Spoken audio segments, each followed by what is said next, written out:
بسم اللہ الرحمن الرحیم۔ السلام علیکم ناظرین، آپ یوٹیوب چینل دیکھ رہے ہیں، میں توکل حسین ہوں۔ گزشتہ روز طلال چودھری جو پاکستان مسلم لیگ نون سے جن کا تعلق ہے، انہوں نے وزیر اعظم شہباز شریف سے ایک ملاقات کی ہے، اور ملاقات کرنے کے بعد انہوں نے ایک پریس کانفرنس کی ہے۔ ان کا تعلق فیصل آباد کے علاقہ جڑاوالا سے، وہاں سے یہ الیکشن ہارے ہیں، اور ان کی پریس کانفرنس کا جو لب لباب تھا وہ یہ تھا کہ انہوں نے عمران خان کے اوپر اور ان کی اہلیہ کے اوپر بڑے گھٹیا قسم کے الزامات لگائے ہیں۔ سب سے پہلے تو انہوں نے گھڑی کی قیمت بڑھاتے 6 ارب کر دیا۔ پہلے یہ 10 کروڑ کی تھی، پھر 50 کروڑ کی ہوئی، اور اب انہوں نے اس کو 6 ارب کا کر دیا ہے۔ ایسا نہ ہو کہ کچھ عرصے کے بعد یہ کہیں کہ یہ 6 ارب ڈالر کی ہوگی۔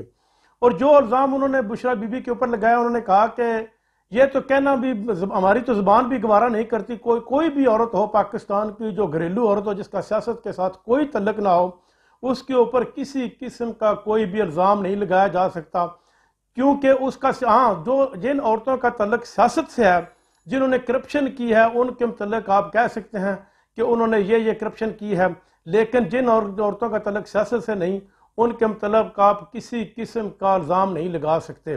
یہ انہوں نے بڑی گھٹیا حرکت کیا۔ اگر اس کے مقابلے میں پاکستان تحریک انصاف کے بھی لوگ الزام لگانا شروع کر دیں، تو یہ رانا ثناء اللہ سے لے کر کے، رانا ثناء اللہ کو بے نظیر نے اپنی پیپلز پارٹی سے کیوں نکالا تھا، اس سے لے کر یہ بڑی لمبی داستان ہو جائے گی، لیکن میں یہ نہیں چاہتا کسی کی تذلیل ہو، لیکن ان کو یہ کانفرنس جو ہے وہ بہت انہوں نے غلط کی ہے، اور ان کو یہ بنتی نہیں تھی کرنی۔